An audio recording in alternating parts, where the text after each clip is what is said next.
പുറത്തൂർ പഞ്ചായത്തിലെ തീരദേശ മേഖലയിൽ ഉൾപ്പെടെ വൻ വരവേൽപ്പൊരുക്കി തവനൂർ മണ്ഡലം LDF സ്ഥാനാർത്ഥി ഡോക്ടർ KT ജലീലിന് ഉജ്ജ്വല സ്വീകരണം. തിരമാലകളെ പ്രതിരോധിക്കാനും തീരത്തെ സംരക്ഷിക്കാനും പദ്ധതികൾ കൊണ്ടുവന്ന ജനപ്രതിനിധിയെ വീണ്ടും സ്ഥാനാർത്ഥിയായി ലഭിച്ച സന്തോഷം ഓരോ സ്വീകരണ കേന്ദ്രത്തിലും കാണാമായിരുന്നു. നൂറുകണക്കിന് ആളുകളാണ് ഓരോ സ്വീകരണ കേന്ദ്രത്തിലും എത്തിയത്. മുനമ്പം ബോട്ട് ജെട്ടിയിൽ വാദ്യഘോഷങ്ങളുടെ അകമ്പടിയോടെയാണ് സ്ഥാനാർത്ഥിയെ സ്വീകരണ കേന്ദ്രത്തിലേക്ക് ആനയിച്ചത്. രാവിലെ 8 മണിക്ക് പുതുപ്പള്ളിയിൽ നിന്നായിരുന്നു പര്യടനത്തിന്റെ തുടക്കം. Athanippadi, Thrithallur, Ezhippadam, Kuttikkad, Purathur bus stand, Munambam boat jetty, Kariyilappadam, Yahoopeedika, Undappadi, Michabhoomi, Ashupathrippadi, Palampadi, Palakkaparambu, Edakkanad Laksham Veedu എന്നിവിടങ്ങളിലായിരുന്നു ഉച്ചയ്ക്ക് മുമ്പുള്ള സ്വീകരണ കേന്ദ്രങ്ങൾ. ഉച്ചയ്ക്ക് 3 മണിക്ക് കാവലിക്കാട് മുല്ലാംവളവിൽ നിന്നും പര്യടനം പുനരാരംഭിച്ചു. ശേഷം അഴിമുഖം, ജെട്ടി ലൈൻ, നായർത്തോട്, പണ്ടാഴി, കാട്ടിലപ്പള്ളി, മൂന്നങ്ങാടി, വാടിക്കൽ, തെക്കിക്കൂട്ടായി, അരയിൻകടപ്പുറം, മൂന്നാംകുറ്റി,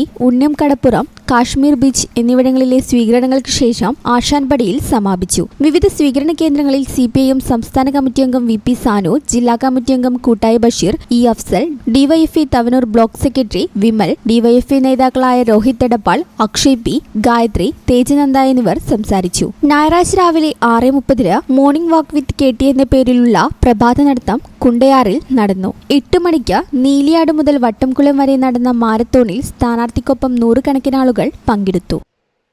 ഈ ചാനൽ ന്യൂസ് തവനൂർ.